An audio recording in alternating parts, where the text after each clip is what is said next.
Speed brake சொன்னேன் இல்லைங்களா, ஒரு நல்லா எதுவுமே ஸ்பீடு பிரேக்கு இருக்குன்ட்டு சொல்லிட்டு எதுவுமே இல்லைங்க, அங்கே தெரியவே இல்லை. மொத்தமாக ஸ்பீடு பிரேக் போட்டு விட்ருக்கானுங்க. இப்போ பகலில் வந்து எனக்கே இந்த நிலமை தெரியாமல் வந்து திடீர்னு விட்டுருப்பேன். நைட்டில் வந்தவங்களுக்கெல்லாம் என்ன நிலைமை ஆகும்னு யோசிச்சு பாருங்கள். ஒரு ஸ்பீடு பிரேக் போடுறாங்க, அதுக்காக ஒரு ஒயிட் கலர் பெயிண்ட்டு மேலே ஊற்றி விடலாம், இல்லைன்னா ஒரு போர்டாவது வைக்கலாம் அப்படின்னு சொல்லிட்டு ஒரு எதுவுமே இல்லை. அவங்க பாட்டுக்கு வச்சு விட்டுட்டு போயிடுறானுங்க. எத்தனை இந்த மாதிரி ஸ்பீடு பிரேக்கால் எத்தனை ஆக்சிடெண்ட் ஆகுது.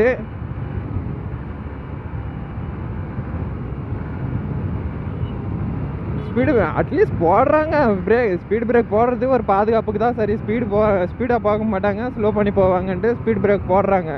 ஆனால் அதுக்காக